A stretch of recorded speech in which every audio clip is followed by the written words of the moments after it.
Hi guys, it's Faith Uzofu here. In today's episode, I want to show you one important thing you must do each time you upload. I know that we're always excited to send the video public, especially after all it takes to make that video. But hold on. There is just some little more things you need to do before you send those video public. And in this video, I'm going to explain to you exactly why you should be doing that. After every upload, your video needs to process, which typically take, for a video that is not too long, it typically take say less than 30 minutes for the video to process. Now once the video process, set it to private, because there are a lot more things that you need to do before a video goes public. So you need to check the copyright on that content. Fine, I know you will say it's my original content, but you never can tell what YouTube will flag on that video. So once you upload a video, allow it to process and then go back and check if there is any form of copyright on that content, because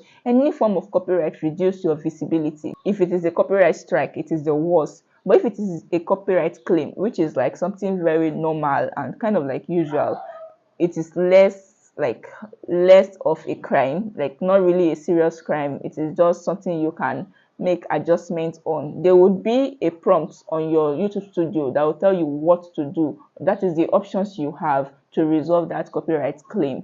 So for you not to have your video public and still having a copyright claim, which kind of like has a way of reducing your visibility, you need to allow it to remain private first, which will give you enough time to go through the video to confirm that there is no copyright claim. And like I said, if there is a copyright claim on the video, that claim would it's like a step-by-step process. It will prompt you to take this action or this action. It will actually recommend some actions for you. Sometimes most times it's like a music thing, so sometimes you have to replace the music, sometimes you totally cut it off, sometimes you can even argue that these people that are putting a claim on the music, they are not right. But I will not advise you to do that, because most times they are really right to claim that music because it's theirs. But there are other rare cases where you can actually argue with them. So what I mostly do is, when I have a claim like that, I ask YouTube to remove the sound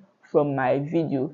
And if I feel like just putting sound, I can just choose any music from the YouTube library, which is totally free, copyright free, and that music would automatically replace that very music that gave me a claim. Like, YouTube has gone far, and I love how much they make things very easy for creators. Now, it is only when you set your video private you'd be able to take advantage of some SEO feature like adding cards. Cards are like those small notifications that appear at the top of every video, maybe making a suggestion to watch a video after you have watched the current video you're watching. So it is when you set it private that you would be able to calm down and choose a particular video. It's not that you cannot change the settings when the video is public, but the ideal thing is not to touch anything about a video in the first 3 days of the video. You know why? Because you don't want to confuse the algorithm. You already told the algorithm, oh yeah, go to the market. It's like when somebody asks you, go and buy something for me, and the person is like, you come and add this one. Oh no, I forgot, add this one. You get? So you already write a list, you already cook something and say, algorithm, let me to send it to these people, let them watch it. And then you are still now calling algorithm back and say, let me edit. Fine, you can always do that, but it is going to, you get what I mean. And then also there's another case where you are advised to make a tweak to a video that is not doing well after maybe a week or two. That is totally different. That is a video that is not doing well. But a freshly uploaded video, you're now making different tweaks to it. Allow it to calm down now. Allow it to do its work. Stop using algorithm anyhow. Another thing you can do while your video is private is subtitle. A lot of people don't know that when your video has subtitle, it increases the visibility. Start creating subtitles for your video, and the only way you can have automatic subtitle is if you allow the video to remain on the channel private for maybe sometimes you need it to remain for an hour. If you upload the video right now and you send it public, there would not be an automatic subtitle unless you want to manually type everything you said in that video. Imagine typing out, it's like you are doing what do you call it, transcribing.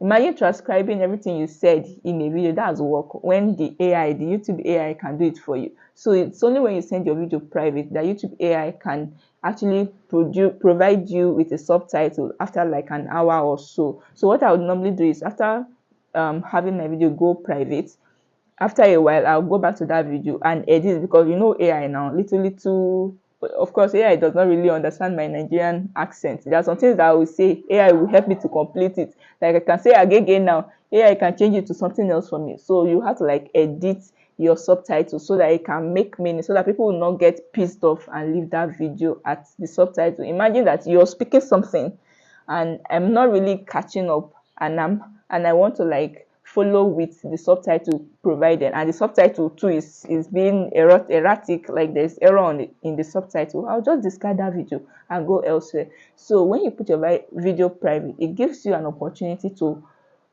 first of all, get an automatic subtitle from YouTube, and also edit your subtitle before it eventually goes public. I don't know if this happens to everybody, but in the past, after I have finished a video, I will be so excited to like send it public that I would not even write the description. But the moment your video is private, you know that this one is private, you'll be able to calm down and craft an SEO friendly description for that video. No matter how short, you shall write something that help the algorithm understand the video better. Now, another very beautiful thing that you get to do if your video is private is you get to strategically schedule your video. Oh my god, I love this a lot. I like how in the video I'll be like, okay, make sure you watch this video, and then truly they are able to click and watch that video. You know what gives you that advantage? Because you're able to like organize your video. Your video is private. It's not just, they're not just flying public, that you don't really have control over what's going on, and you are able to like calm down, be strategic, be organized. I don't know if it is just me, but I like to be organized. Somebody said something about winning on YouTube. It says that if you are coming to YouTube and you don't have a strategy, it will take you long. And I totally agree. You need to have a strategy. You cannot really wing it like that on YouTube and win fast.